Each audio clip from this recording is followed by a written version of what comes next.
Vamos esclarecer algumas coisinhas sobre isso daqui. Tem uma galerinha falando que é comunista como se fosse do tipo: eu gosto de sorvete de chocolate e você de baunilha. São gostos diferentes. Meu amigo, o comunismo não é simplesmente um gosto subjetivo de cada um. Pelo contrário, é muito mais do que isso. Tanto é que o próprio Lula agradeceu por ter agora um comunista no STF.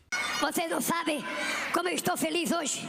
Pela primeira vez na história deste país, nós conseguimos colocar na Suprema Corte desse país um ministro comunista, um companheiro da qualidade do Flávio Dino. E teve uma galerinha aí, ou melhor, uma foquinha aí, que no ano passado, nas eleições, simplesmente fez chacota com quem disse que o Lula era comunista.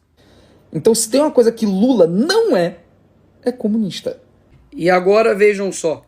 Acusa de comunistas, achando que nós ficamos ofendidos com isso. Nós não ficamos ofendidos. Isso não nos ofende. Isso nos orgulha. E ele não parou por aí. 140 dias de governo Lula, nenhum passo dado na direção da implementação do comunismo. Os bolsonaristas que gritaram isso nas eleições darão um braço a torcer e vão aceitar que não há qualquer projeto comunista para o Brasil? Vão aceitar que foram enganados para gritar isso sem parar? E aí, Foquinha, vai admitir que de fato você agora foi enganado? Ou melhor, de que você enganou as pessoas? Eu sou uma foca, olha! Porque o Lula não tá falando que é comunista e que quer implementar o socialismo de agora. Não dá para você pegar o regime cubano, colocar no navio, trazer para o Brasil, e decreto-lei número 1, socialismo à la cubana. Não dá certo. Eu acho que ele será demorado, ele será, penoso, mas será nos moldes em que a cabeça do povo brasileiro estiver preparada para implantá-lo. E tinha outros aí também que faziam chacota do tal comunismo, como se fosse uma coisa distante e alucinante da direita. Enquanto as pessoas discutem se o comunismo vai voltar no Brasil, que é uma loucura... E não podemos esquecer do deboche desse daqui também. Impressionante como o comunismo dá ibope, né? 99% das pessoas que falam nem sabem o que é comunismo. 1% que sabe que não existe mais comunismo. Você fala em comunismo, principalmente pessoas mais velhas, você fala em comunismo, é um negócio... Por que você é contra não sei o quê? Porque vão instalar o comunismo no Brasil. Só que as pessoas passam a acreditar. Eu quero, companheiro da direção do Fórum de São Paulo, debitar parte da chegada da esquerda ao poder da América Latina pela existência dessa cosita chamada Fórum de São Paulo. Agora, no fim das contas, qual é o problema de ser comunista? Dá só uma olhadinha nesses casos aqui. Você sabe o que foi o Holodomor? Conhecido como a morte por inanição, foi o genocídio de ucranianos, vitimados pela política econômica do regime comunista soviético na década de 1930. Nessa época, a Ucrânia era o celeiro produtivo da União Soviética, até que Joseph Stalin introduziu a coletivização, transformando fazendas privadas em estatais e estipulando metas de produção e coleta impossíveis de serem cumpridas, levando à resistência por parte de muitos camponeses e resultando em confisco de terras, exílio e prisões. A situação piorou progressivamente no país, com cadáveres se espalhando pelas ruas e campos devido à grande quantidade de mortos pela fome. O odor dos corpos em decomposição dominava as regiões, com relatos de insanidade e até canibalismo. Isso resultou em uma estimativa de perda de 5 a 12 milhões de vidas devido à falta de comida, tornando-se um dos capítulos mais trágicos na história ucraniana. Isso foi só na Ucrânia. Agora dá só uma olhada nos números no mundo inteiro.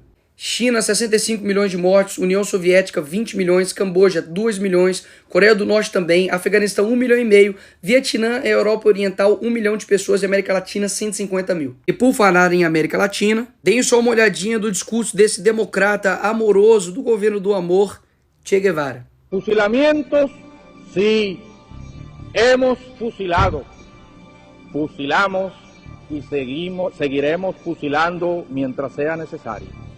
Nuestra lucha es una lucha a muerte. E o seu parceiro Fidel Castro perseguiu homossexuais em Cuba. Segundo quem? Ele mesmo. E com certeza teu professor não te contou sobre Alexander Solzhenitsyn, que esteve dentro do campo de concentração soviético. Leiam o arquipélago Gulag do Solzhenitsyn, né? Pra vocês saberem as monstruosidades do comunismo. Que o campo de concentração de Hitler é brincadeira de criança, perto do que eles faziam nos Gulag. Fenômeno Pitești. Pitești é uma prisão que existiu durante uns 3, 4 anos na Romênia, em que foi a mais terrível prisão comunista. A gente fala dos mártires cristãos, mas ali eles faziam lavagem cerebral, em que eles drogavam os cristãos para enfraquecer a força E faziam o padre ortodoxo consagrar fezes e urina no lugar de pão e vinho. Crucificavam uma pessoa durante dias, lá passando fome, amarrado numa cruz, e depois faziam uma multidão de pessoas passar por cima dele, defecando e urinando. E dizendo, eis aí o Cristo de vocês, adorem. E fazia adorar. Porque quando caiu a União Soviética, durante um tempo, os arquivos da KGB ficaram abertos. O pessoal foi lá e conseguiu, né, fazer cópia de muita coisa. E fizeram a contabilidade de cerca de 100 milhões de pessoas mortas pelo comunismo. Então, como diz o Olavo, não é que o comunismo é um grande ideal que se perverteu. Ele é uma perversão que se vendeu como um grande ideal. E você quer saber a real sobre o comunismo? Comece com esse livro, Torturados por Amor a Cristo. Uma pessoa que, de fato, viveu o comunismo. Quando a esquerda chega na Romênia, eles querem ganhar as pessoas com um discurso de amor. Parecido com algo, não? E chuta quais foram a primeira classe de pessoas que eles conseguiram enganar. Sim, os cristãos. Com uma embalagem de amor, mas escondiam um conteúdo muito perigoso dentro, eles conseguiram enganar essas pessoas. E Richard Wurmbrand, ele não tem a menor pretensão de fazer uma obra literária, mas sim um testemunho de vida, contando que eles eram perseguidos, torturados, pressionados para poder denunciar os seus irmãos de fé para o regime comunista. Então você prefere acreditar nesse pastor que viveu o comunismo ou no relato dessa galerinha aqui? Você escolhe. E por fim, a melhor propaganda anticomunista é deixar um comunista falar. Então vamos matar a galera. Oi? Matar a galera. Não é matar a galera, vai aplicar a lei, maluco. Assim, é aplicar a lei. Pena de morte? É pena de morte. Mas você é a favor da pena de morte? Do socialismo, sim. Por que essa diferenciação do socialismo para não... Porque no capitalismo que morre é pobre com a pena de morte. E pobre não morreu também no socialismo? Não, muito pelo contrário. Os caras que eram mortos não eram pobres? Olha, todo mundo é pobre. Não. Quem morreu é pobre. Tudo bem, mas eram pobres, né, a serviço de uma potência estrangeira. Então aí é justificado? Eu acho que sim. E esse cara é assessor de quem? Da Dilma. O maior truque já realizado pelo diabo foi convencer o mundo de que ele não existe. Agora você entendeu porque os comunistas querem que você ache que o comunismo não passa de uma mera fantasia? Pois é. Geralmente o diabo não chega com um tridente vermelho. Vermelho até que chega. Mas chega com uma foice e martelo e com um aspecto de amor. Não seja mais enganado. O comunismo mata e quem defende ele é cúmplice.